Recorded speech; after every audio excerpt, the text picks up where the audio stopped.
What's up, everyone? What's up, everyone?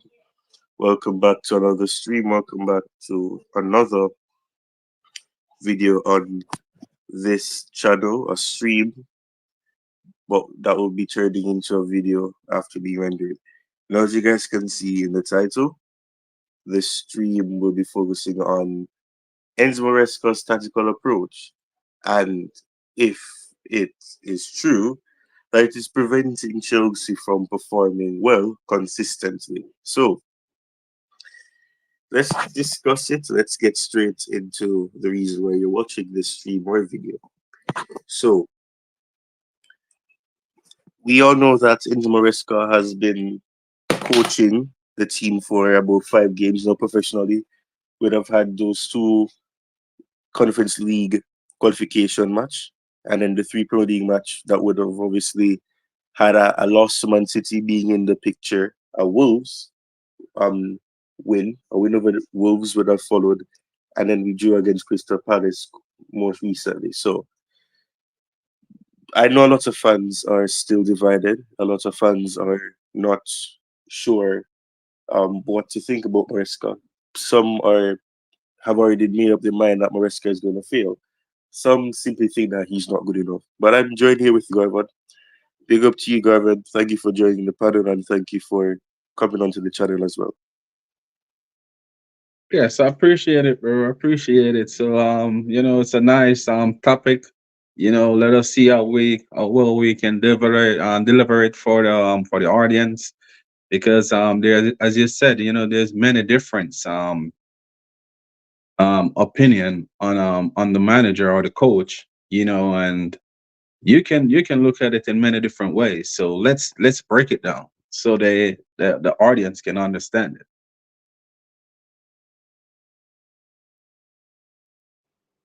So as you just stated, you just made a valid point. Yeah, we'll have to try to deliberate. I know a title like this and a topic like this, you have to be able to deliberate. You have to be able to discuss the reasons that perhaps you can say that it's not the case or it is the case.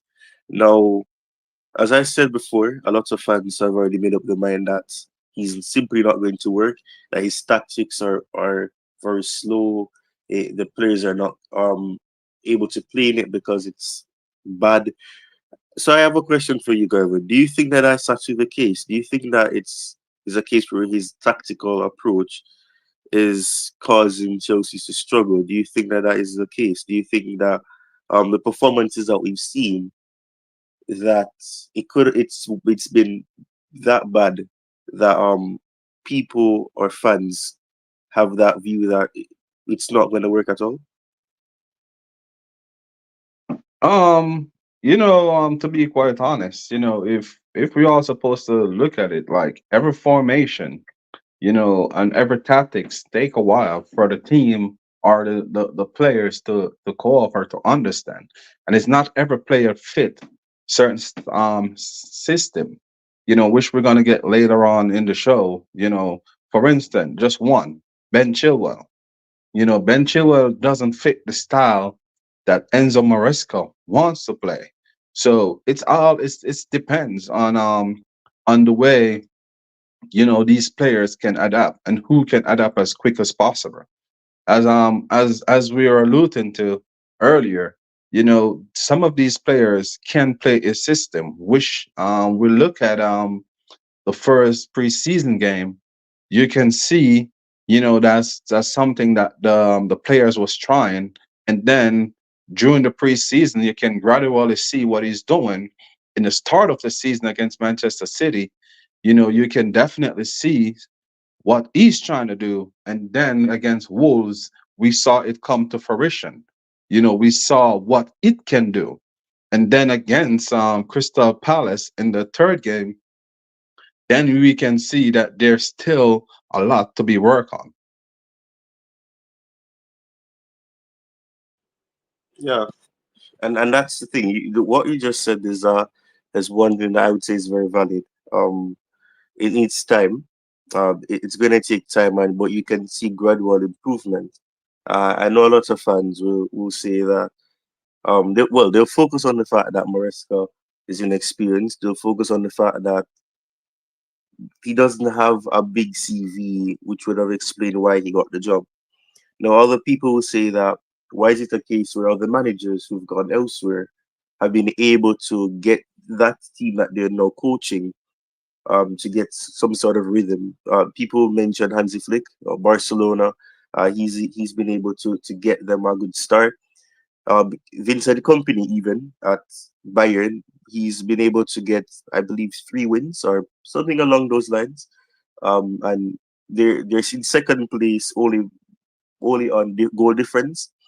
But one thing that I believe is important to remember is that the season has just started. It's 5 games in. I know it's very easy for people to say that, oh, it shouldn't be taking so long. He had preseason and we're still having issues. Why did we sack Pochettino if this is the case? Why not stick with Pochettino? So, what do you think about it? I know lots of people have been saying that other managers have been able to do it. So why can't he do it after 5 games? What do you think about that? What would you say about that? Um, to be quite honest, right, and we're here trying to break it down, and we're here trying to make sense out of everything that's going on. And if we're gonna being honest, and if we're gonna put it into context, right, Ange Fit, right, is the Barcelona coach or manager. I don't know how they do it over there. So I always trying to say both, just in case, for the audience can understand what we're talking about. Um, Barcelona is a very experienced team. Ange is a very experienced manager. So you can put both together. You cannot use both, in the same sentence or in the same wavelength, because Barcelona team is a team that's, yeah, very young, but those young players been playing together for the last 2 to 3 seasons. You if you put all the Barcelona players, they've been playing together for at least 3 years, mostly of the players. So how can you judge Enzo Maresca with this young Chelsea team that really just put together, at least you have to say, last season? Majority of the team is really together last season for the first time. So it's a totally different. You got a very experienced Barcelona team, and you got an inexperienced Chelsea team, right? With a manager that's just come in. He's trying to figure it out. He's trying to put the pieces together, and so if we're gonna judge him on the base of Ange Flick or Mauricio Pochettino, which I always said, like, Mauricio Pochettino was the one that failed Chelsea last season. It wasn't the players, to be quite honest. So put the past in the past, because that's the past. Why keep on living in the past with something that's not gonna happen? Pochettino not gonna be back at Chelsea. Ange Flick did not want to come to Chelsea, so Ange Flick is where he want to be, and that's in Barcelona, right? So we have to put things into concept, right? Mikel Arteta, that everyone is saying is the second best manager in the league. We have to remember when he took over that Arsenal team, what did he do? He make a major art surgery in that team, where the likes of the Aubameyang, just to name a few, is out of that team. Your Ozil. He get rid of all the old players and bring in a whole bunch of young players. And what he did for the first season, he struggled. He finished eighth in his first season, if we want to put things into context, right? He finished eighth. So after he finished eighth, you can gradually see what he's doing. You can see all these young players start to come to fruition. They start to grow. They start to grow together. They start to build something. So why you want to use the likes of a Mikel Arteta? Oh, he's doing wonderful. He's the second best manager in the league. But you have to remember where he started from. He was a nobody until he becomes somebody. So in my humble opinion, I don't see the difference with Enzo Maresca right now and what happened with Mikel Arteta. I don't see the difference with the likes of Zinedine Zidane, with the likes of Maresca. I don't see the difference of a Xavi, Alonso, Pep Guardiola. They all started off somewhere. This great Sir Alex Ferguson. Remember, he fails when he just come in as a Manchester United manager. And what did he become? The best, one of the best manager in the world, if not the best club manager in the world. So we have to take things into concept. Jose Mourinho was a nobody. If you want to say put it way back. Remember, he was a nobody. He was a assistant manager in at Barcelona.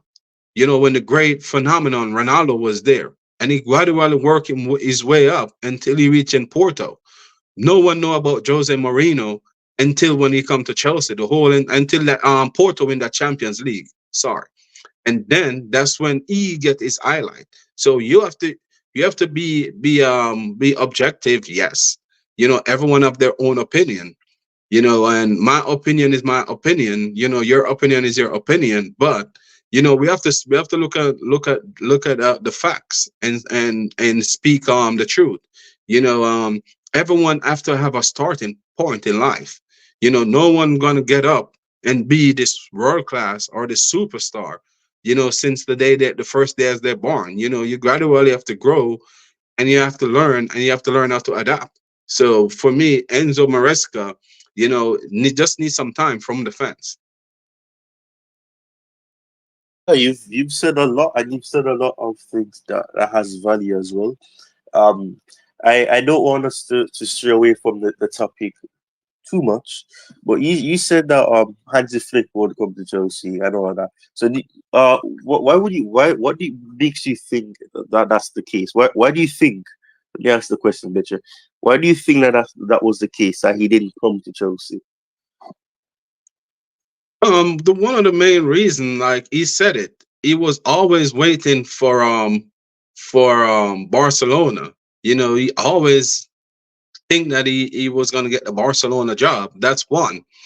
You know, Andrew Flick is a manager. Is a manager that you have to understand him. To be quite honest, he's a very quiet person. He don't like too much in the media. And at that time, Chelsea was all over in the media. He's the manager that's like to fly under the radar. He stay quiet. He don't really say much. And I think that's one of the reasons why it wouldn't come at Chelsea at the time, because Chelsea was unsettled. Chelsea wasn't in a good place for many different reasons, and at least in the board level, it was a roller coaster. So I don't think that he would have take that job anyway. And although he said in his interview that he was waiting for the Barcelona job because they did already contact him, when they were having some difficulty with Xavi, I think it was Xavi, Alan Xavi.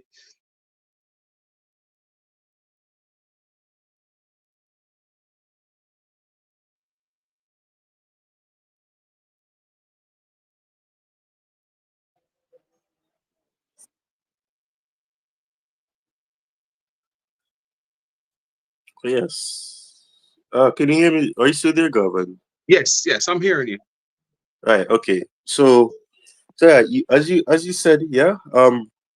There's a lot of issues, and this stream isn't about one of the biggest topics that is going on as relates to the board level, but yes, I would say that there's a lot of there's a lot of issues that would have been there as well. So it's not as night and day as a lot of fans believed it were. So that's important to take into consideration. Big up to you, Nehemiah, probably, and big up to you, Rich Money Makers, as well.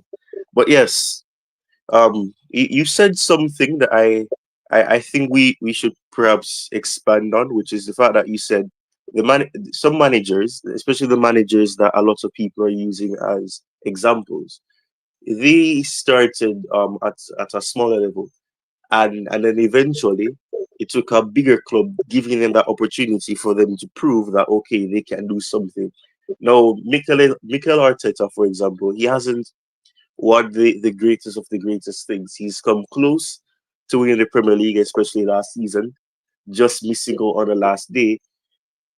And the season prior to that, seeing his Arsenal team and having his Arsenal team be the team in the lead of the league, and then eventually collapsing or faltering along the way. But yeah, as you said, and as I'm sure some other fans will say, I'm not sure of the percentage, but it's important that we take into consideration the fact that Maresca has been at the club in terms of working in a professional um level, or at in a level that is one that you can consider. It's 5 games. If you include the preseason, then fine. He's overseen some more matches, more than 5. But I don't want us to give that impression that we believe that everything has been perfect, because that's not the case. Things have not been perfect. And in terms of the tactical approach, the reason for this stream is so that we can look at the tactical approach.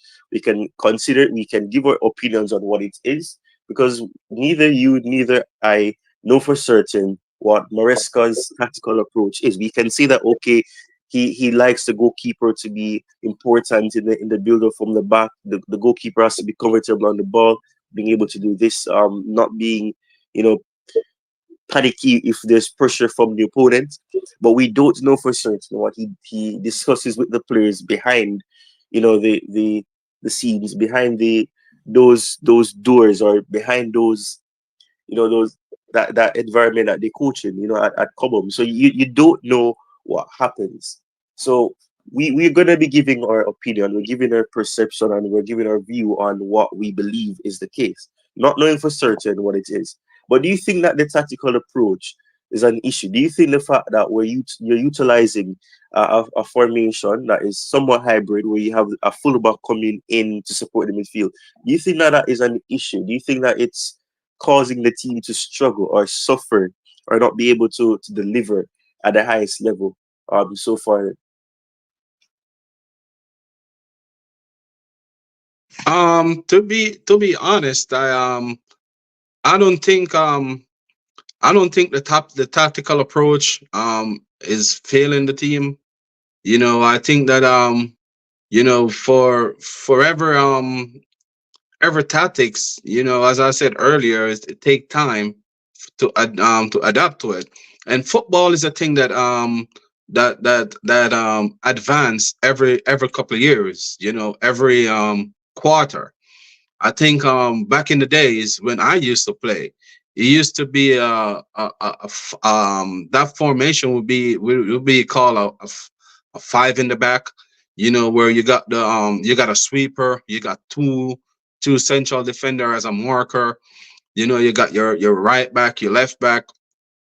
So football change every quarter.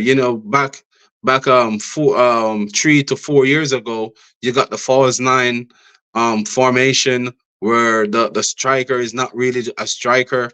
Now you see Pep Guardiola come back, where he definitely started use Allen, Erling Allen as the vocal point, the striker. So football normally resolve in couple of years. Next couple of years from now, you're gonna see some different system, probably not a hybrid anymore. So it's all about what the manager or the coach thinks he can use to break down systems. So for me, I don't see nothing wrong with the formation, long as the players can play correctly. It's all about the players in every system. It's not about the manager. It's always about the players, how well the players adapt to it, how well the players take in information. You know, do do we have the team to do it? Yes, we do. Marco Corella, he did it excellent for Spain. Gusto been doing excellent so far. So for me, I don't think the players are struggling to play the system. I just think it take a time, because they were coming from a rock and roll, a type of rock and roll Right. season last season, where the wing back been bumping up over on the wings, try to get in as much cross as possible, and all of those stuff. So for me, I think it's just the players, getting used to the system. And I think that because of the transfer window just closes, we're just getting few players.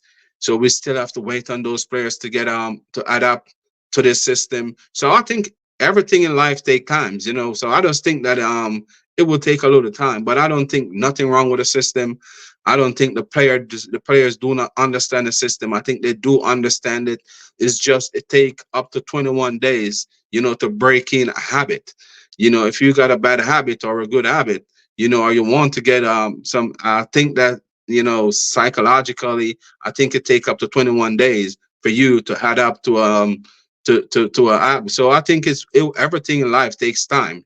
So I think it would be good. Yeah, that you said you shared a lot of valuable insight. Where you've given your opinion, you've expressed your thoughts as well. Big up to you, Wolfgang. Big up to you, and he's bigging up everybody else that would have commented, and also Garvin who's on the panel. But yes, I know Wolfie would have given he would have done a stream and given his opinion on such topics. So yes, and he's telling everybody here to smash the like buttons. Ensure you do that as well. But yes, that's one thing. And you mentioned something in the last part of what you just said, that you don't think it's a case where the players don't understand it. I think it's a case where if anybody doesn't understand, I think the fans more than anything don't understand the system, because the players, at least those that have been vocal, have said that they can understand what the coach is asking. Even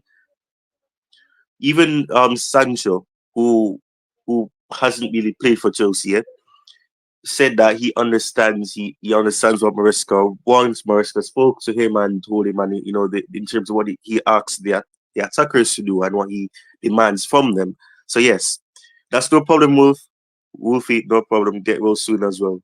But yes, you shared something valuable there, Garvin. You shared something that has a lot of value, and it's valid.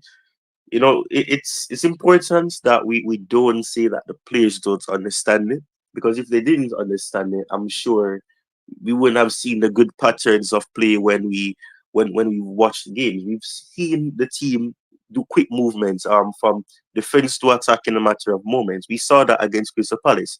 The way that we scored the goal that Jackson ended up scoring, that happened due to the fact that we were able to move the ball with fluidity, get beyond Crystal Palace, bring them out, draw them out, and invite them to pressure us, and then we hit them on a counter.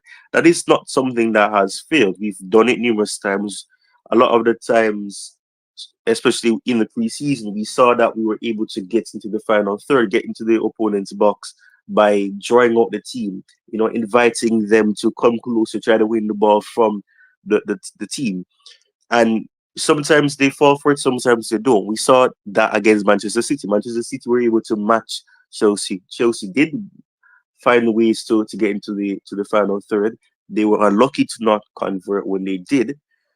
But at the same time, I don't think the system, the tactical approach has been an issue. I generally think that's a case of the players still needing to warm up. And as you said, when you're playing a certain way in the past with Mauricio Pochettino, and this is not a dig at Pochettino, but when you're playing a certain way, and then you're being asked to alter that, play a more slower approach, quote unquote, an approach where you try to retain possession. You don't try to get up the pitch immediately all the time. You try to recycle that possession, and you try to get the team to come out at you so you can hit them.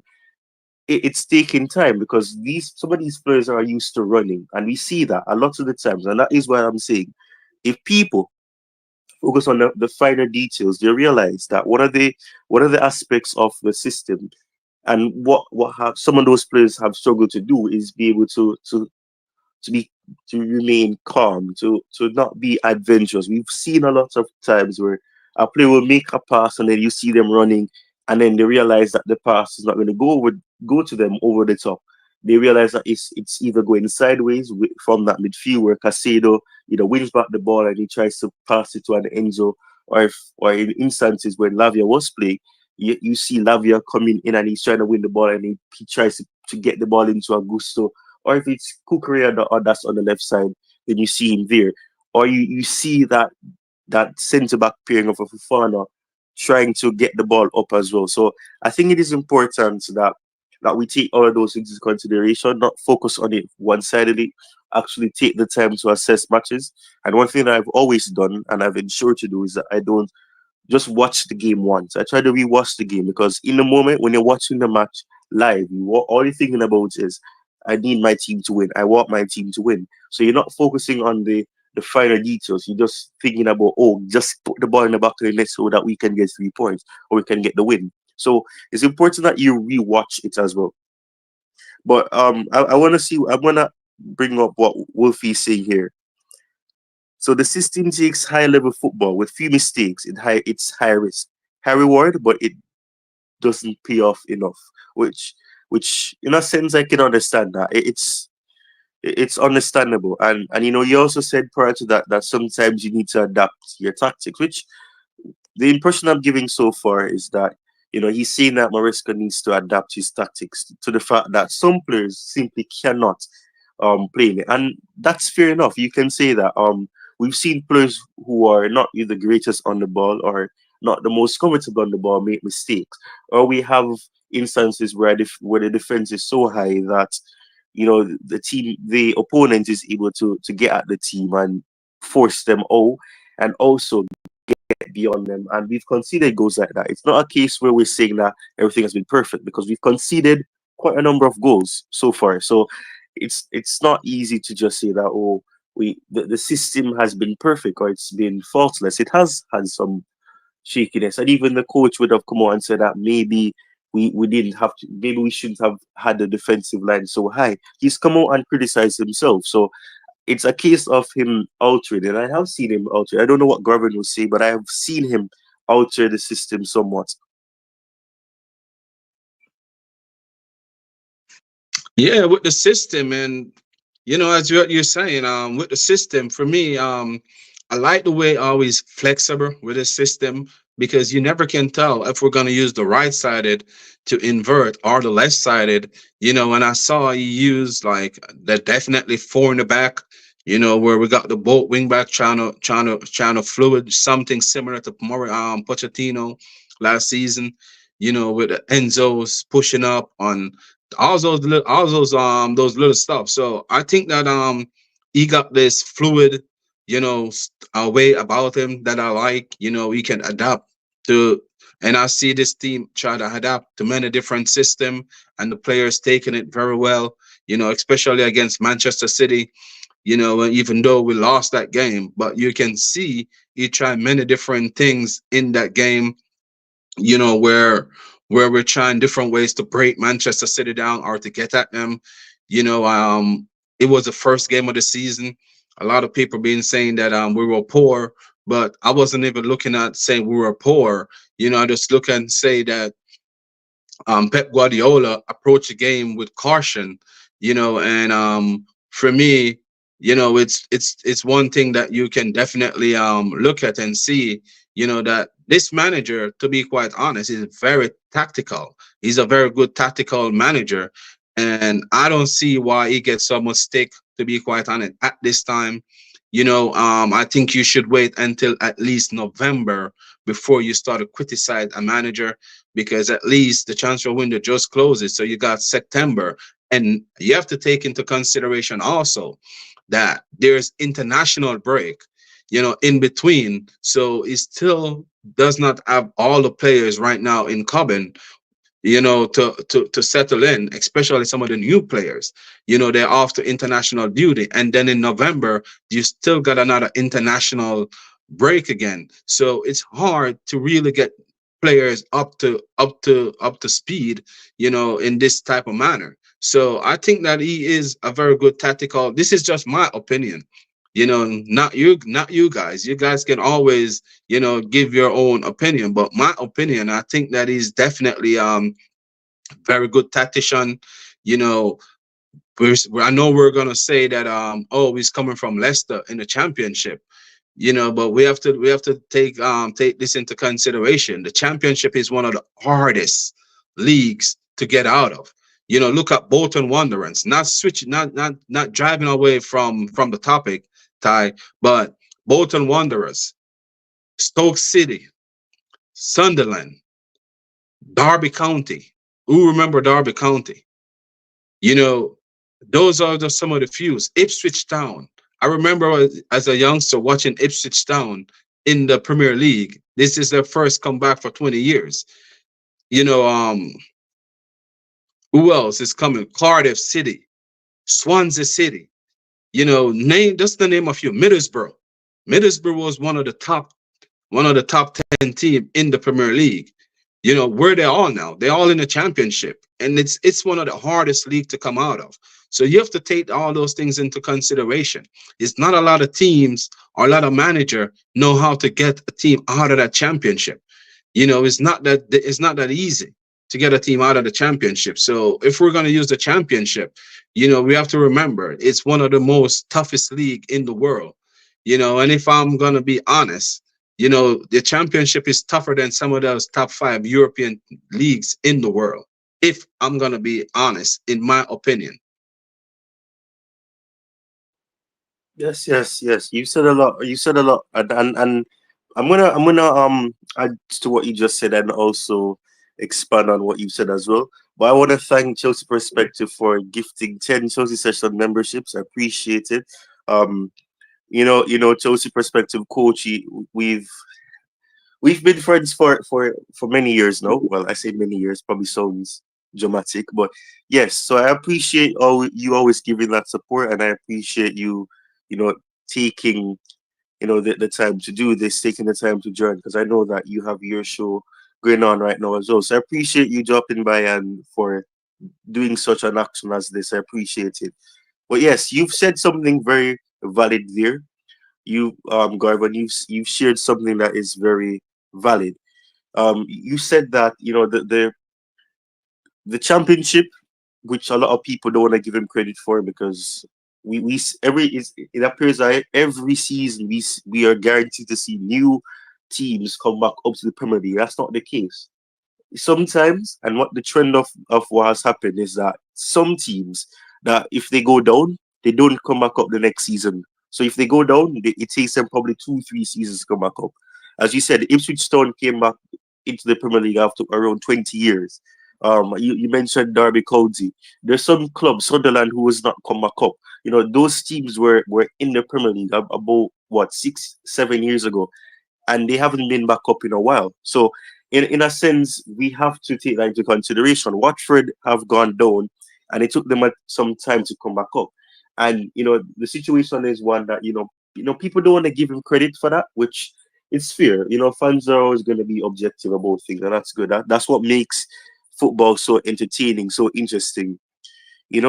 Because we can say all that we want. We can say many things. We can say that yes, he won a championship. Any manager can do this. People look at it to say that Leicester City are a team that were probably championship champions rather around 7 years ago. So it's or 8 years ago rather. So you can't be too surprised on the fact that he brought them back up, because they do have some quality. Perhaps they were in a league that perhaps they're above, but due to circumstances, they just simply couldn't stay up the season prior. But I've always said that, as I said before, focus on the finer details. People don't take into consideration that Leicester City were plagued with injuries as well. One of the reasons why Cassidy was even there was because of the fact that they lost Madison. We know what happened. Tielemans left as well, and they didn't replace those players. Kieran Dewsbury Hall became a crucial player for them because those players were gone, and those players were like a benchmark. They set the standard for Leicester City. They have JB Vardy there, who always was a consistent player for them. No matter how old he got, he was still able to give them the best that he could. So yes, but he had injuries. There were injuries. People say that he just about won at one point, but at the same time, it wasn't easy for him as well. He had injuries. Players like Ndidi, players that made his system, what he was doing, what made him have such a good start at Leicester City. Those players were injured for some time, for months, and Even Jamie Vardy had little knocks here and there. He was missing games. So yes, he didn't have a perfect, excellent. He didn't walk the championship with Leicester City, but it wasn't easy. Having a team that lost certain players and never replaced them, and having to rely on some younger players, some players that perhaps wouldn't have gone into the team if it was the classical Leicester City. It wasn't easy. But I don't understand why him winning a championship is not something that he should be credited for. He won a trophy. Leicester City are back in the top flight league. It's an achievement. So I don't understand why that's the case. But I do understand, and thank you as well, Wolfie, for the super chat. What is the breaking point then for Enzo? What do you have to say about this guy, man? What do you think is the breaking point for him?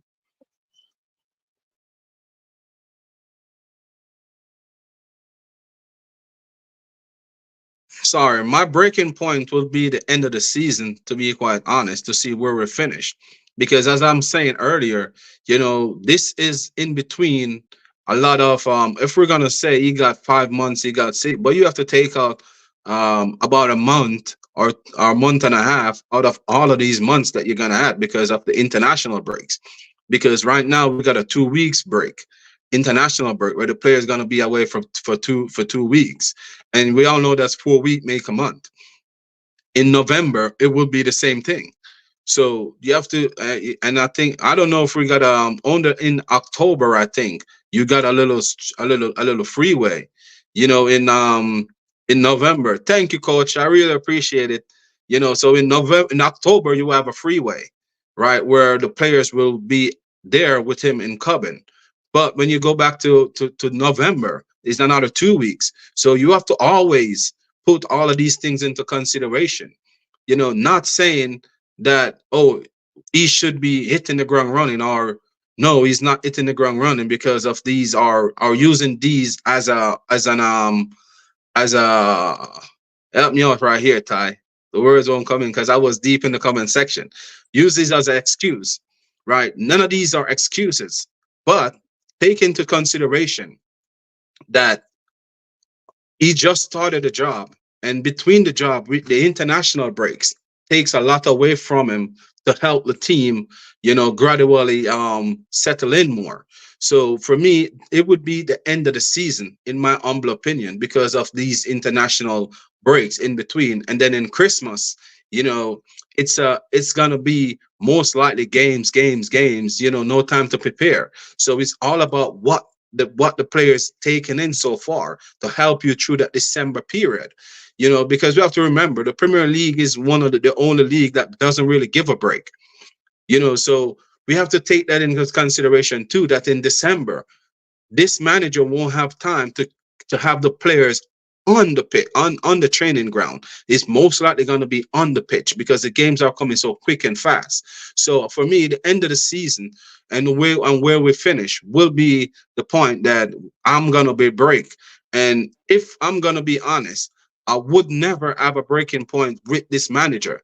My breaking point will be the sporting directors and as I'm gonna say again, and owners. Because if this manager failed, it wouldn't be because of this manager. It would be because of the sporting directors and the owners. That's very interesting. I'm interested to see and to hear what Jordan has to say, and what the comment section and the viewers will have to say about what you just said about if the manager ends up failing, or if the team ends up not being able to win anything or to finish the season on a good note, what the impression would be. If is it the manager, or is it the sporting directors in terms of recruitment, among other things. So welcome, Jordan. Thank you for taking the time to come onto the channel, and for coming onto the panel. Welcome. What do you Yes. have to say about this as a neutral fan? Yes. As a neutral fan, yes. I don't really focus a lot on this manager before, but yes, he used to coach Leicester. I was hearing you before come on the panel about Leicester City earlier, Tyrone. But yeah, big up Garvan, no doubt. indeed.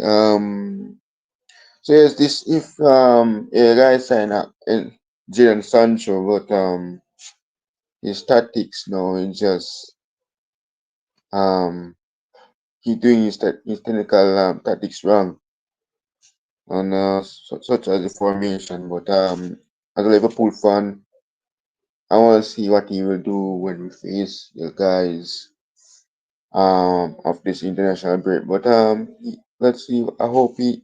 Let's see what he will do with this technical when we face the lads. Indeed, in the Premier League. So yeah. Ty, Okay, I want to adjust that Wolvie, but I can't see it properly because I'm using my phone. right. The one that Yeah, I was about to ask you about it as well. So what it says is, so if Enzo does less than Poch, should he be sacked? What do you think? Do you think he should be sacked, Garvan? And that would be, I'm gonna ask you that as well, Jordan, after Garvan.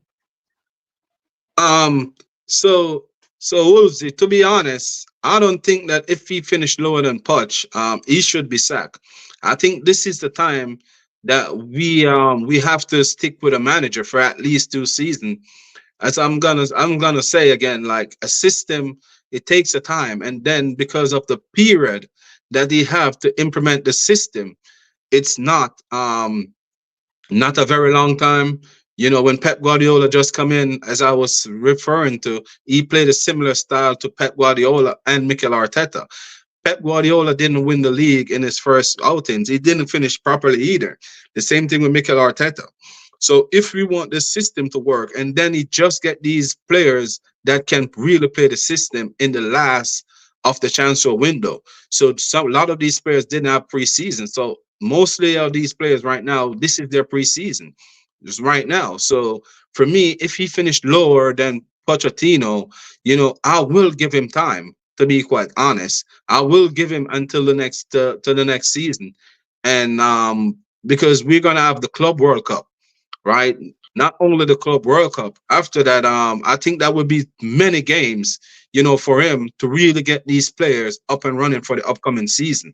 Because if you put the Club World Cup and preseason into it, that will be a lot of games under their belt for him to really put a good starting 11 and reserve together, so we can make towards a better finish in the upcoming season, even maybe challenge. So in my humble opinion, I think finishing below Pochettino is not really something that I would really say that we should sack him. That's interesting. What do you have to say about that, Jordan? I know you're a neutral fan, probably don't Absolutely. care about this, but Absolutely. what do you think?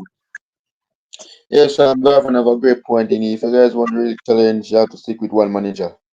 Um, and if you want to finish in the top position, in the top four, indeed. With the signings, as Gavin said earlier, man, this might never said Jadon Sancho, but yeah, you guys have to stick with one manager. So Pochettino, he coached different teams in the Spurs. Know your guys. But I think you guys need to finish in a top position and have a chance to challenge for the league. So yeah, stick with him. If you want to challenge, let's see if he can challenge for the Premier League title. That's interesting. Very interesting. Well, it's very unfortunate that Wolfie's unwell because he's very vocal in the chat. Very vocal. He's putting up a good fight. So even though he's not on the panel, you would think that he is because he's very vocal. He's very bottle. He's making this conversation one that you have to think. You have to explain why you believe that that's the case. So I appreciate you, Wolfie, once more for giving your thoughts as well. But yes, he's asking. He says, but Josie and Conte did it. And before I'll let you address this as well, I'm gonna take this into consideration. Right. So I'm not sure if he's talking the first tenure of Josie or the second tenure, because um if you look at the second tenure, or if the first, let me look at the first tenure of Jose. We had players who would have come close to winning the Premier League. Before Jose came in, we were second. We finished second with Claudio Ranieri. We just about did not win the league. We were close to winning the league. Jose came in, he brought in some players from Porto, players that would understand his system. And then we also had players who would have garnered chemistry, some experience with each other. So, and that's the most important thing. And as Garvan would have said, some of these players, especially the players that we've signed in the latter stages of the window, and I've always hated signing players like such as an attacker so late in a window, because what it does is that when they're playing, that's going to be their preseason. I would prefer for us to have our signings, those key signings, coming in during the preseason. Even if they miss the first or second game, they have a longer period where it's not a case where they're having to adjust in the main season. It's better they're doing it in the preseason, the preparation for that season.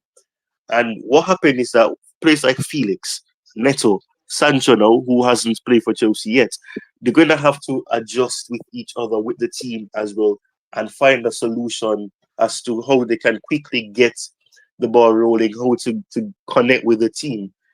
Because it's not easy, especially when you were at a team before that, you're in preseason with them, and then you come to another team after that. It's not good. It's not ideal. And if you look at Conte, for example, when we won the league, we didn't sign many players in terms of all of that, because if you look at it, and that's the funny thing, Jose's second tenure at the club, about 2 seasons prior than that, we won the league. So it's not a case where we didn't have players who had experience of winning the league in that team.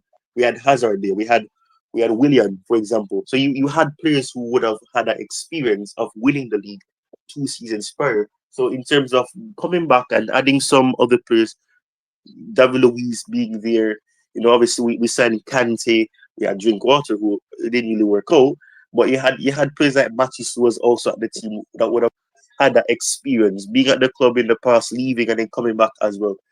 Those things are important. These players had that time to gel with each other. And I believe that although Pochettino was sacked, he helped the team a lot. He helped Cole Palmer a lot. You have to credit him for Cole Palmer's, freedom, the ability that he would have gotten, that confidence, playing him and giving him that freedom. We see that Cole Palmer has that confidence. He has an aura about him that he can do things. Noni Madueke was treated somewhat, to some people, initially bad, but eventually it gave Madueke that fire, that drive, that determinant that he needs to push himself. And we're seeing that in Madueke now. He's pushing himself.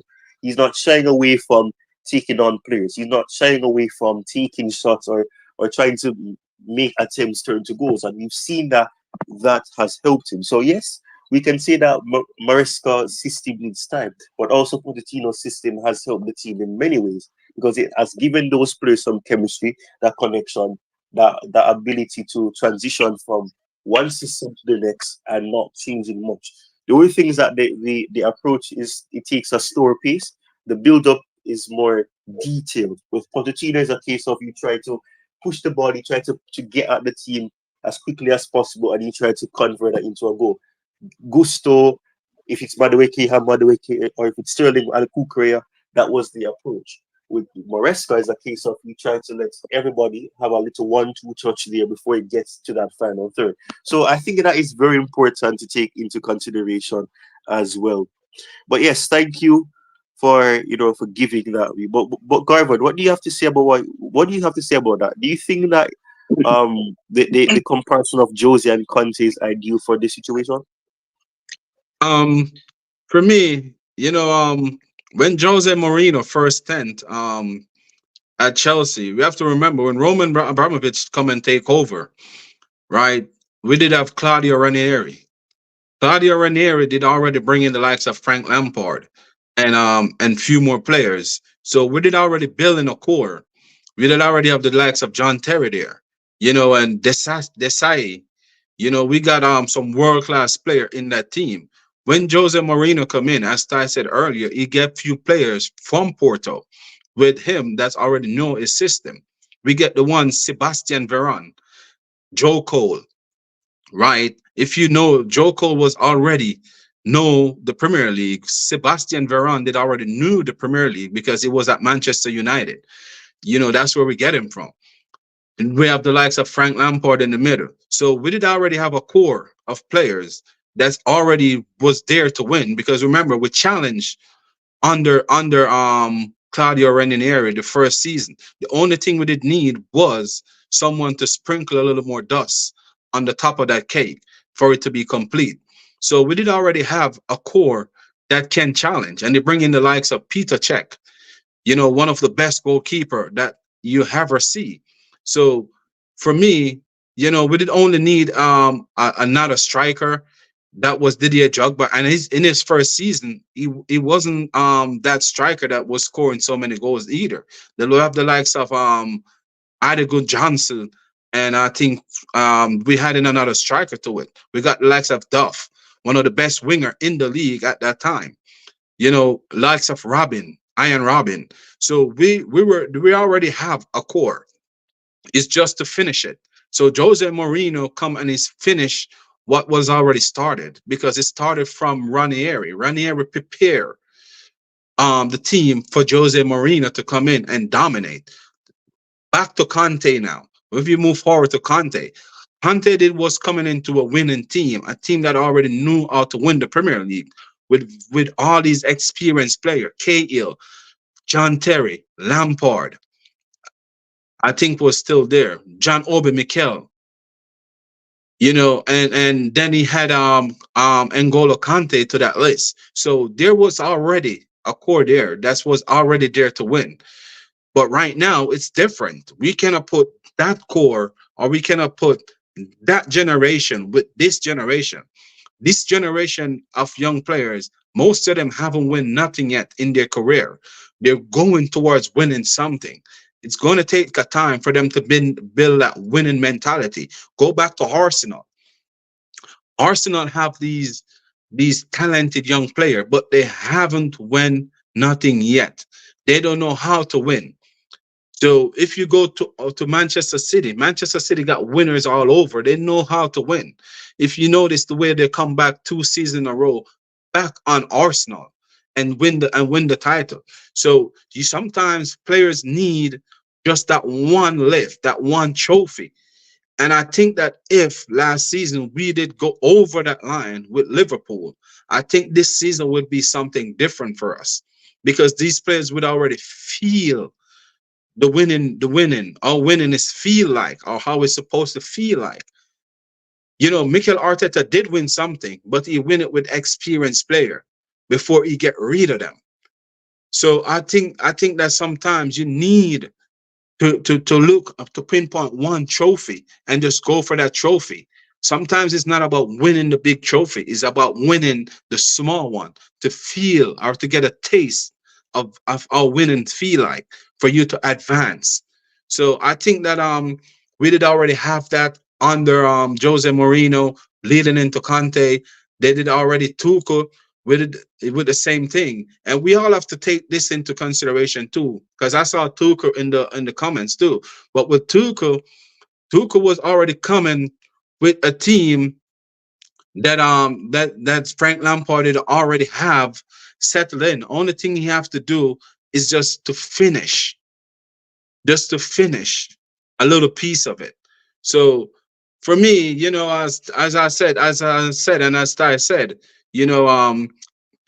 I think that it it would be unfair to judge him with Conte, the likes of Conte and Jose Mourinho, even Pochettino, because it's as I said, if Pochettino take us over the line in that League Cup, and when we get the chance to kill Manchester City off, in the FA Cup semi-final, I think that we would be having a different talk for this season.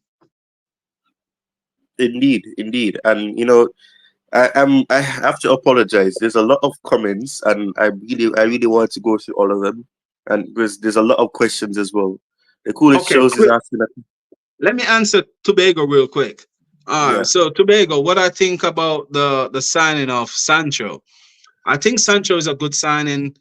I think that a lot of people write this player off, and I think he's gonna surprise a lot of players in one stem. He's better than Modric, what we got right now, to be quite honest. You know, even though if he's not on form, I think he will provide more than what Mudrick is performing, showing us right now. I think that he is um, a player that Enzo will really want because he's a very good one-on-one player. Imagine you got likes of Nodi Weke, very good one-on-one player. The likes of Sancho, very good one-on-one player. You can put that together and see the danger that we're going to have, especially for low blocks, that we're going to bring to low blocks team. I think that Manchester United was the wrong move for him because they does not play the style that he know how to play, especially when he was at Dortmund. Position based movements, and the sprinting is not this type of play. To be quite honest, he's not a William type of winger. We're gonna give you 100 down up and down the wings. He most likely want to see spaces and move into spaces. So I think that a lot of people write this signing off, but I think he's gonna be very good. That's very true. I'm trying to see if I can get through some of these comments and let everybody be involved. Now, Nehemiah Foley says that we need to get top four and we can't rely on Jackson, and he's saying we Um, feel to get a striker. with Jackson now, with Jackson, right? For me, I understand what you're saying because of the concern, but last season, I think Jackson would have scored more goals if we weren't playing so deep and trying to hit on the counter attack. But I think this season will be very different for Jackson. He's gonna miss some, don't get me wrong, but I think he will score more goals this season and less miss because he's not gonna drop that deep like last season where a lot of his runs was from halfway in our half and he's trying to make a sprint. And as a striker, look at Erling Allen. Erling Allen does not do much at all in the games. The only thing he have to depend on is to find his way into the box. And Nicholas Jackson was doing 3 times the work that Erling Allen is doing all last season. To be quite honest, it's very unfair for us to criticize him because when you're running 100 miles per hour to reach the end of a ball, you never can tell what's gonna happen. He's gonna miss kick it. A lot of things gonna really happen, in my humble opinion, because dropping so deep and have to sprint to reach on the end of the ball, that's not easy. And any striker will tell you in this world, he's not R9 or he's not Cristiano Ronaldo or Lionel Messi, but he did try. So for me, I think that because he's gonna be playing more closer to the 18-yard box, less running, less fatigue on his legs. I think that he will do better. I think that that's a part of his game that we all is underestimating. That's a lot of value, Garvin. That's a lot of value. I'm wondering what Wolfie means here, because I'd like him to elaborate. He said could be pointed out that Chelsea ain't direct enough with this system. What do you think he means by that? I want Wolfie to explain it himself as well. But what do you think, Jordan? Are you still there as well? By the way, Garvin, if you can answer this question, but are you still there, Jordan? Oh yes, yes, I'm here, Tyrone. I'm here, man. Right, cool. But yeah, Wolfie, what do you mean by if it could be pointed out that Chelsea aren't direct enough? What do you mean by that? Would you say that we're not direct enough in terms of we or the build up is so slow at times that if we had made a movement there, maybe we would have created more opportunities. I'm not following. So if you could elaborate, then I'd appreciate it so I can understand what you mean. But yeah, looking through the chats, especially with what a lots of the comment section has been saying. Rich Money Makers is saying that Levi Cowell and Fafana, they're good defenders. Levi Cowell will improve. Tosin has experience. I'm still yet to see how that experience will help us because, I mean, Servette and the way that he was, he was beaten in the ear by a player that has a height that's shorter than he is. I'm still yet to see what he will give. And I mean, he hasn't played. The sample size is very small. We can't judge him just on 2-3 games. But yeah, I would like to see what Wolfie will say about what he has shared right here. But yeah, I'm gonna scroll down to the bottom. I don't want to sound like coach, but I'm gonna scroll to the bottom because there's some conversations between persons in the chat and see if there's anything else that we can address before we move on to another aspect of this topic. But but yeah, I don't.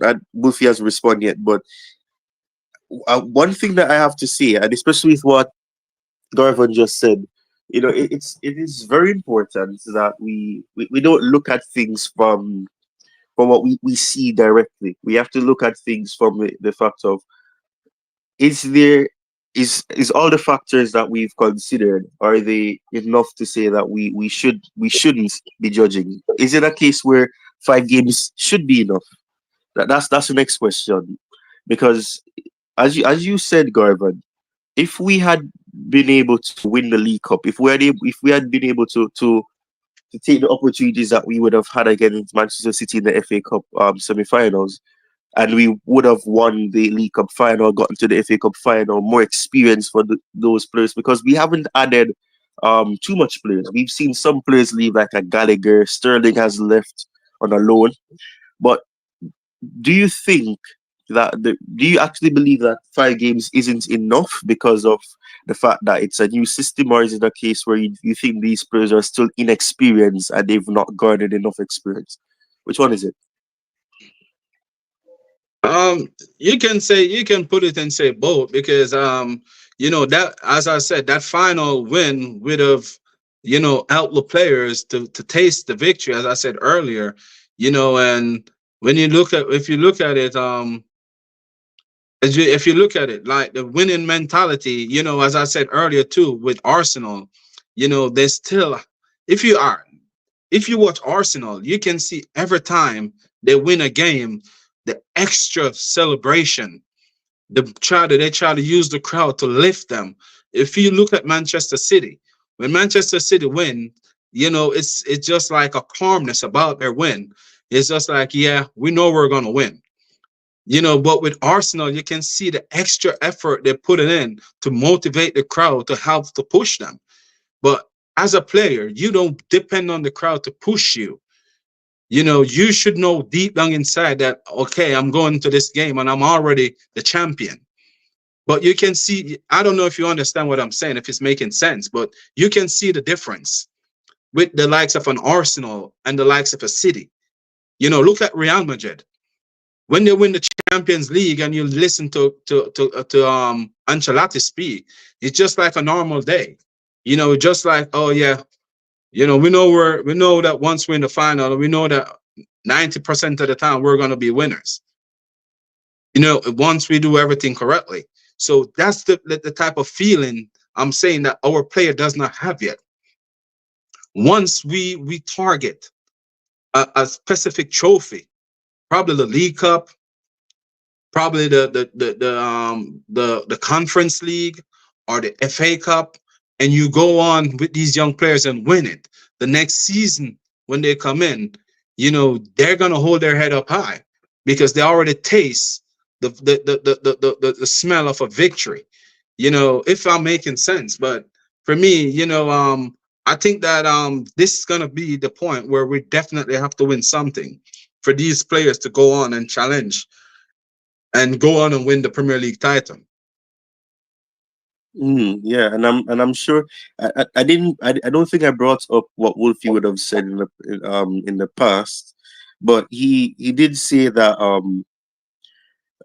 if do we actually believe that we want to that fans, well, I'm going to paraphrase, but essentially saying that, do we really believe that fans are really going to want to wait 5 years for that?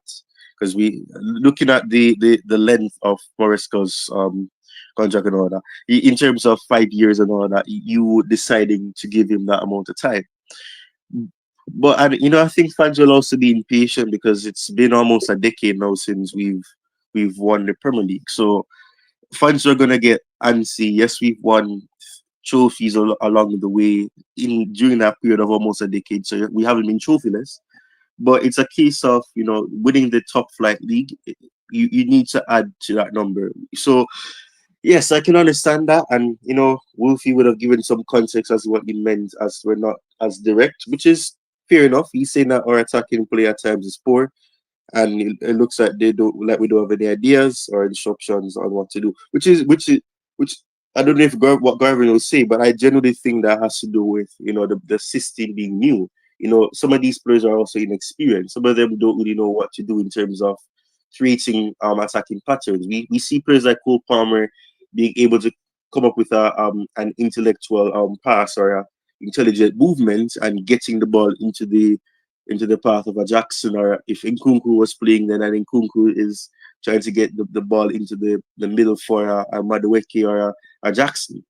With Neto, who's slowly coming in, it takes time. And as Garvan mentioned before, some of those attackers would have gone on international duty. They're on international duty right now. Neto playing for Portugal, Jackson for Senegal. Cole Palmer obviously having to leave the team for England. England obviously having Levi Cole playing as well. So someone Not about the wake it too. exactly, Madueke another player as well. So even the players that would have had experience, with, for example, a Potter, a Pochettino, and all of that, they're not available right now because they are out on international duty. So it's players like Sancho is there, for example, and then we have other players there as well. But that's enough. That's not enough. Those players are not enough in terms of you being able to deliver what you want to deliver. And as Garvan said, we may have to wait until, I would say, late October to see if there's actually progression. Not to say we judge him to say that, oh, this is not going to work, full stop. Because you can't determine after a couple of months if something will succeed. And as he would have shared, Pep Guardiola did not win the Premier League in his first season of trying. It takes time. And a system like this, a very young team, and as Lampard would have said recently, he was there 18 months prior. You would have seen the team. You can realize that fighting, winning mentality is gone. And Wolfie mentioned something that I think is very valid. We had winners, but we sold them. And one thing that I have to say is that I've up to this day I'm so frustrated that slowly that we lost some of those winners, and some of them left in the same window. We didn't keep at least one or two, to try to keep that winning mentality there to help players to push it. You have James, for example, who's injured. Chilwell, who, as Garver would have mentioned earlier, doesn't necessarily fit into what Maresca would want to do in terms of his capabilities. So yes, Chilwell won the Champions League, James won the Champions League, they won the Club World Cup, they won the Super Cup. Those things, yeah, we have winners there. But if you look at it, they're essentially the only two players that we have left that would have won a trophy at Chelsea with significance. We don't have anymore. That's essentially what has happened, and Chilwell is not gonna play most likely. So that's one player, James. So it's a case where the team has to get back that winning mentality, and it goes back to what Garvin said. If we had managed to win the League Cup, that would have been able to give the team momentum, that feeling of, okay, we've won something. Now it's easier to push for it. Now it's a case of we must get that first trophy. So in the back of your mind, it's going to be a case of we have to do this because we haven't done it yet. If we had done that, the demand would be different. It'd be a case of let's continue to win trophies, not let us begin winning trophies because we haven't yet. So that is the biggest issue. So I don't think that Maresca's job has been easy, and he said it when they interviewed him, his first interview, the video, he said that it's gonna take time. You have to trust the process. There'll be good times, there'll be bad times, and it makes sense. A manager who is inexperienced, because we cannot pretend that he's not, they're gonna have to be learning on the job as well. Fans don't want to hear that, but yes, they're gonna learn on the job as well. But as you learn on the job, it makes your approach better.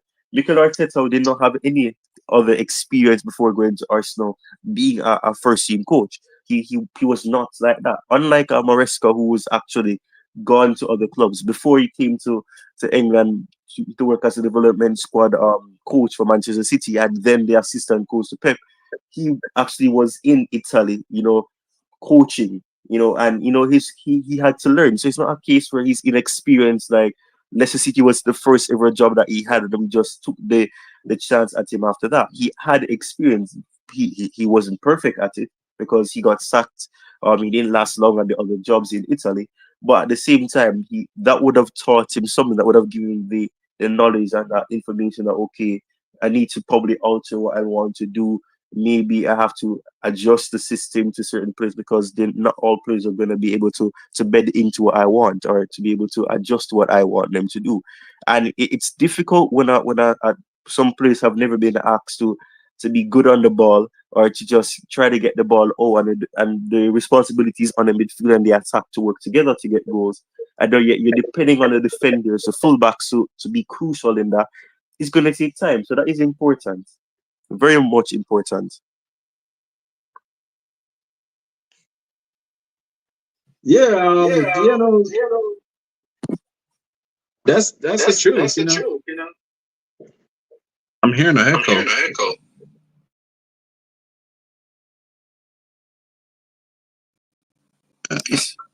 Are you still hearing it? All right. So, well, Rich Moneymaker is saying here that our coach is showing pattern of playing 3 games, which makes sense. It's not, and that's the thing. And one of the reasons why I've been very dumbstruck and confused about the situation is the fact that many fans online are outraging about, oh, we can't see anything to trust in, because of this and because of that. And it makes no sense to me, because I'm saying we can see what we're trying to do. We could have seen it in pre-season. We lost games in pre-season. It wasn't smooth sailing, but you could see what he was trying to do. We created opportunities. We saw players who he didn't expect before being well in an advanced role. Lavia, for example, doing quite well. Lavia proves to be a crucial player.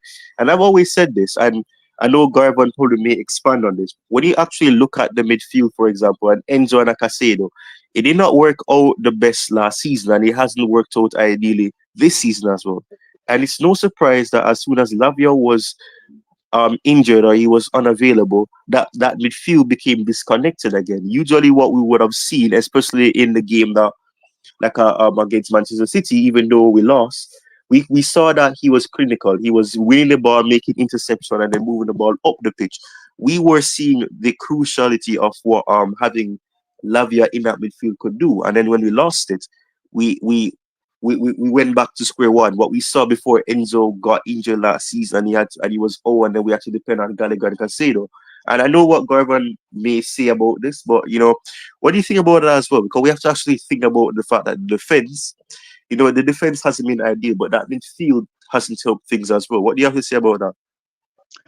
Yeah, before I touch on that, let me make one quick reference to what we were talking about before I go to the Enzo Fernandez and the Caicedo.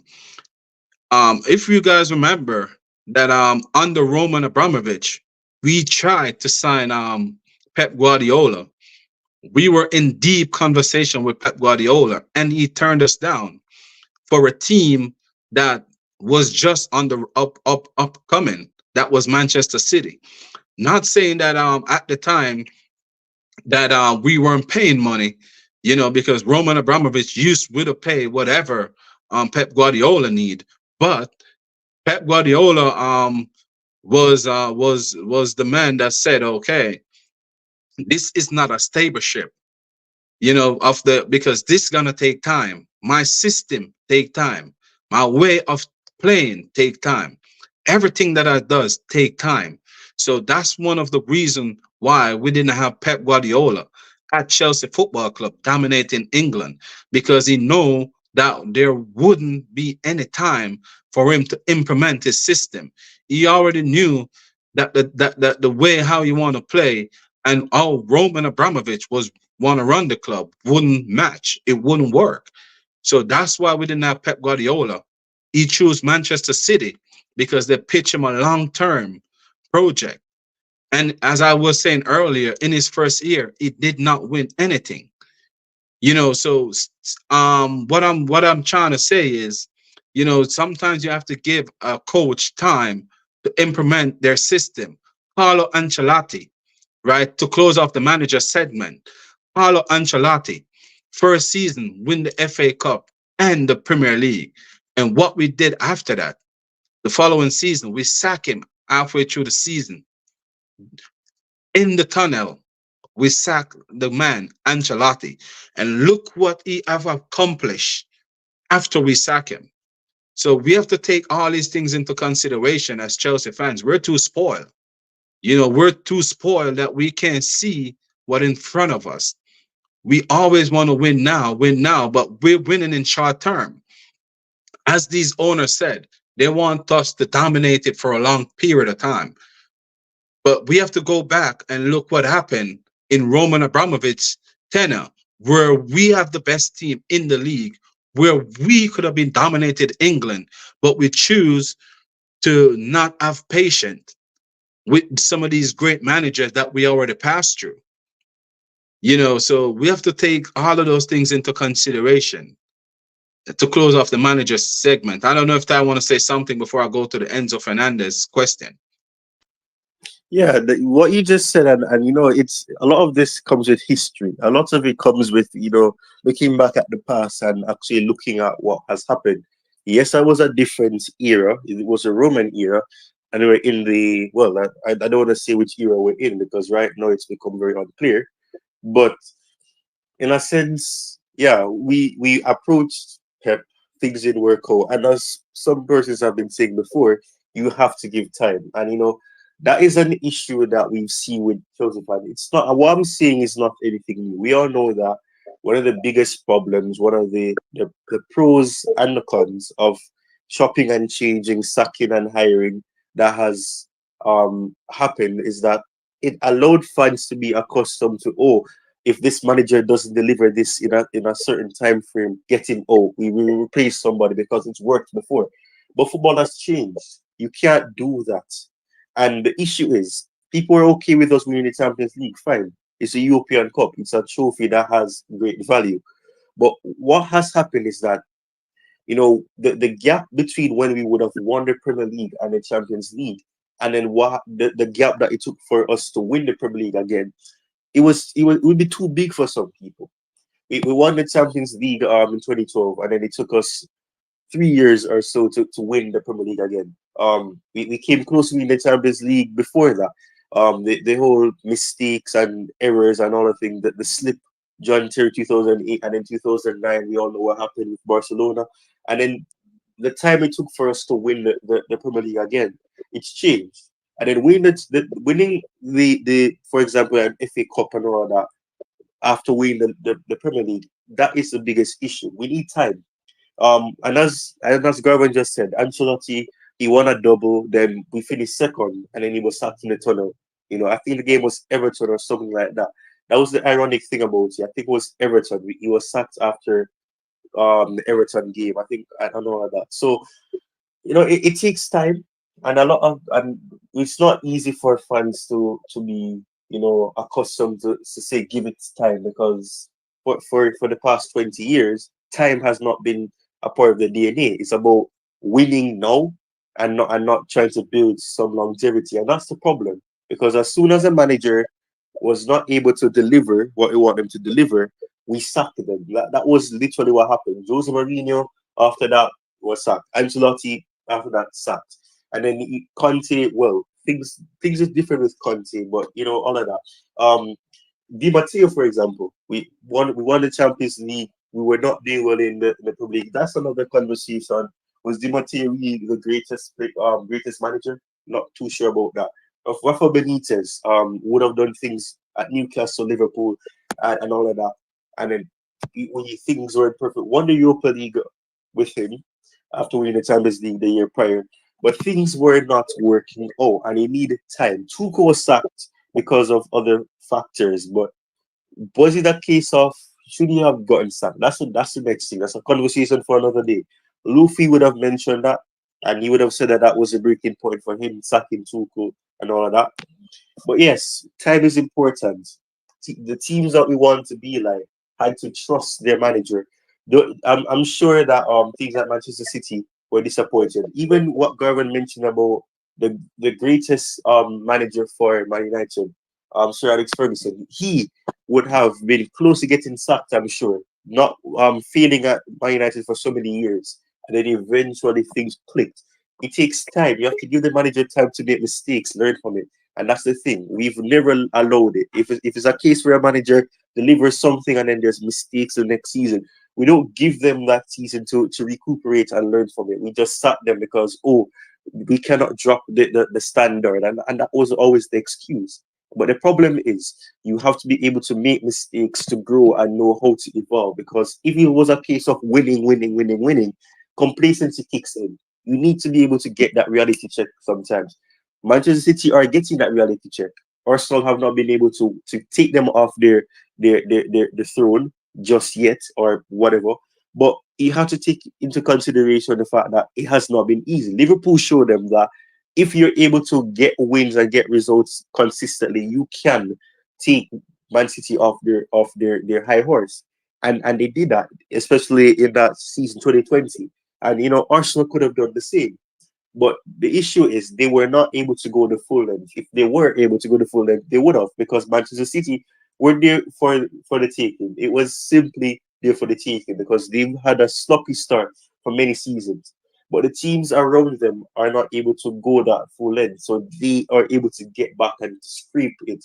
Because if you look at it, they won the Premier League by close margins in a lot of seasons, especially in the last 4-5 years. So you have to take that into consideration as well. Yeah, you're right. I am 100%. Jordan is back. Oh, yes, sir. Remember. All right. You want me to go for the Enzo, or are you gonna let Jordan jump in? Yeah, I'm interested to see what Jordan has to say. It's like he's spying on us. He hasn't been saying much about anything. So what do you have Yeah. to say about that? Um,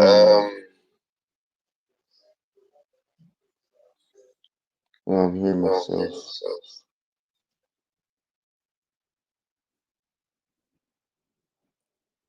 All right, I'll give you some time to think about it, and Scarvin, you can move on to talking about that midfield. Yeah. A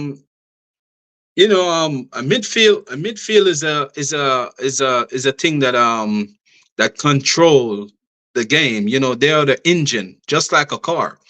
The engine while the car run, right? And I think that the midfield is that for me is the engine. And with Enzo Fernandez, I think that and this kind of sounds like I probably hate the player, or I don't want the player to be at Chelsea. But I think that Enzo Fernandez is the weak link in this Chelsea midfield. Not saying he's not a good player, but I'm saying all I'm saying is him and Caicedo does not match with each other. Not saying that he's not a Chelsea type of player, or not saying he's not a good player, but at this time, the way we're playing when Enzo Fernandez is in the team, with Caicedo, you can see that we don't dominate it, the midfield.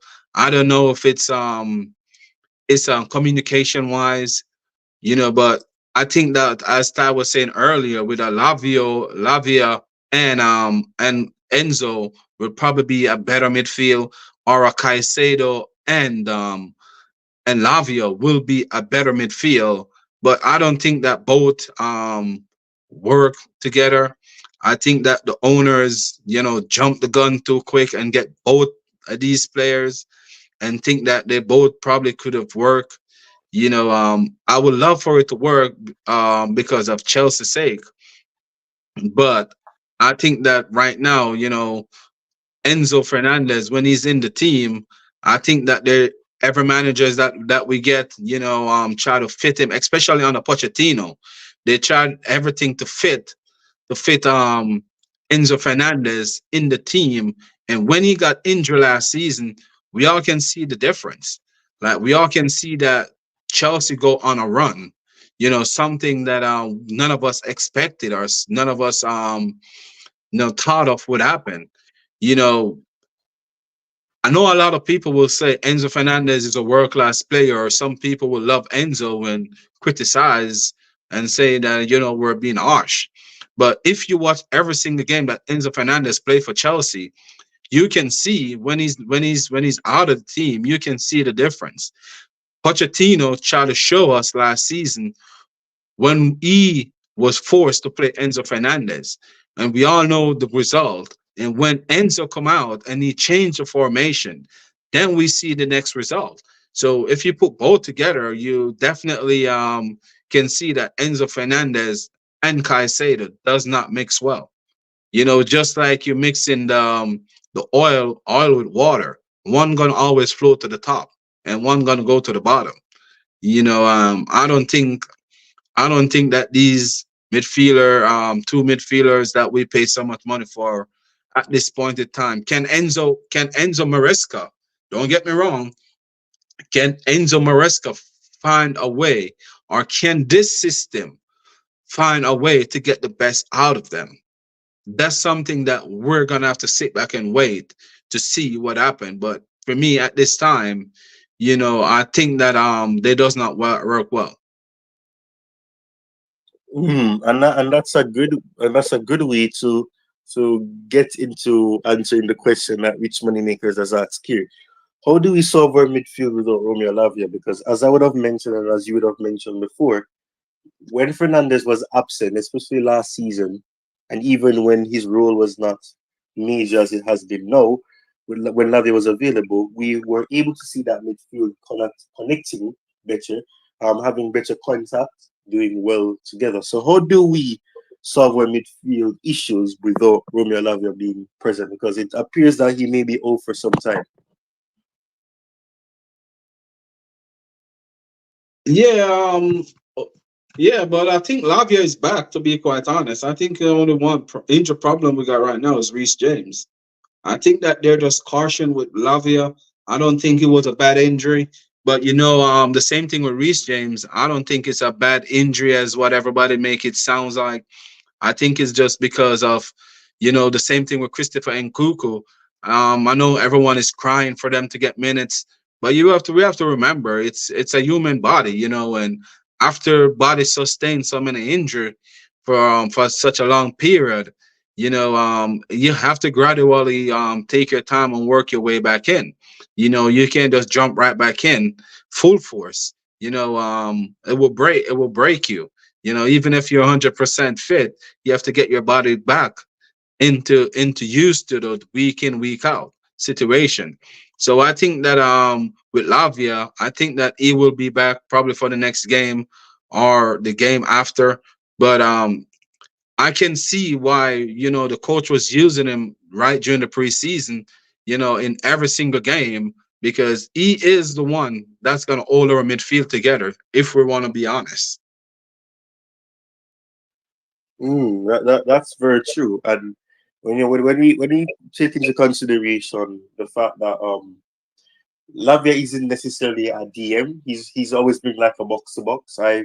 I've said that he reminds me somewhat of a Kovacic, but he's able to to do more defensive work.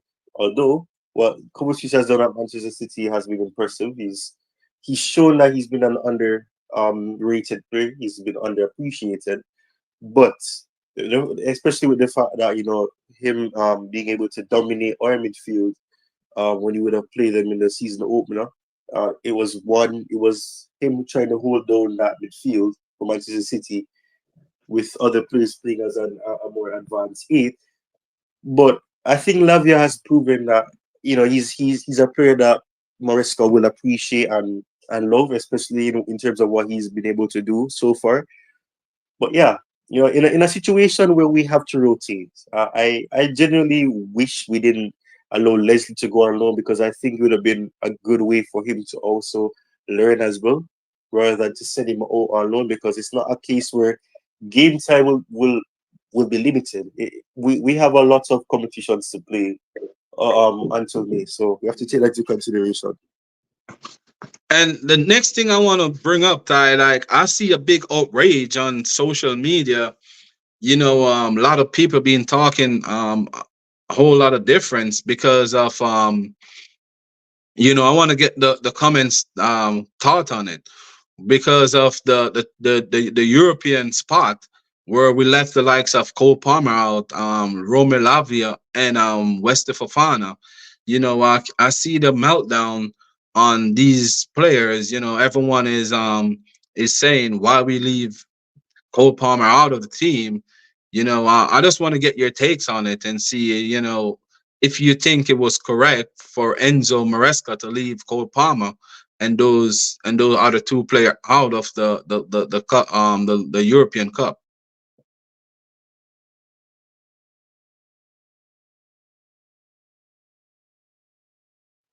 So I didn't hear that last part. No, I'm just No, I'm saying, just like, saying, like, what do you what take do you on it? take You on think it? it's You think correct it's for him to correct leave for him him to out? leave him out? To leave Enzo out. Not Not Enzo, Cole Enzo, Cole Palmer, Palmer, Romeo Romeo Lavia, and Lavia, Wesley and Wesley Fofana. Fofana. Oh well, I mean that I'm trying to understand what the case, what's the reason behind that. Well, they say that it's for to because of the overhaul that would be there because of, I guess, they've been crucial, and I think they want to prioritize the Premier League, because I mean the squad in itself isn't bad. It's just a case of losing some creativity, losing some midfield strength. But I don't think it was. But at the same time, I can understand why that's the case, because playing them, they're going to need some time. And especially with the games that will have to be played, we're going to have to play a lot of games up until around December, before there's some break. And then we have the Club World Cup to take into consideration as well. So I think it makes sense somewhat. Yeah, because I Yeah, saw a lot of outbursts on it, and I was wondering, why Chelsea fans, always let the rival lead them into panic mood. If all those players that's in that Europe Conference League squad cannot go to the group stages, they doesn't deserve to be at Chelsea, to be quite honest. You got the Sancho is there, you got Felix is there, you got Nkuku is there, you got Nodimadi Wake is there, you got Modric there, you got Jackson there. Cole Palmer is a player that take us last season on his shoulder, on his back, on his feet, on his hands, like on his head. You walk Chelsea to the promised land last season.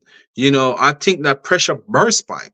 So I think these players need this time to rest. I don't think it would be fair. And if we want to challenge, for the top four to go to the Champions League, we're gonna need the likes of Cole Palmer to be fit and ready for the Premier League games.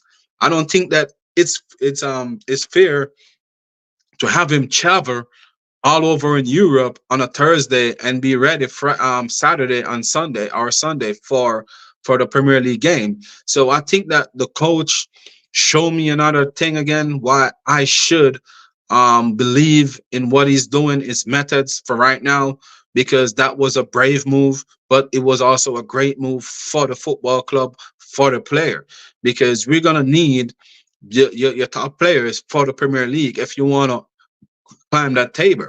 So I think that is fair enough. If, as I said earlier, if those players that's in that squad cannot take us, you know, through that group stage, they doesn't deserve to be at Chelsea. You don't need the likes of a Cole Palmer to be in every game, to for us to be confident to win.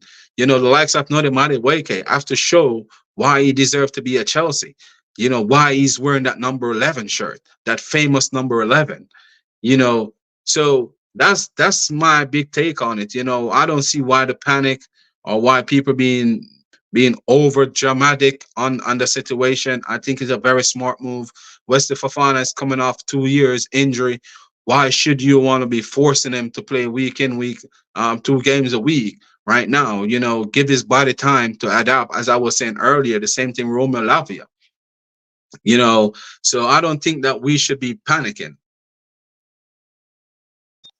That's fair enough. I would like to thank you, Garvin. Thank Jordan for coming on as well. I appreciate Rich Money Makers. We have Wilfie that was here.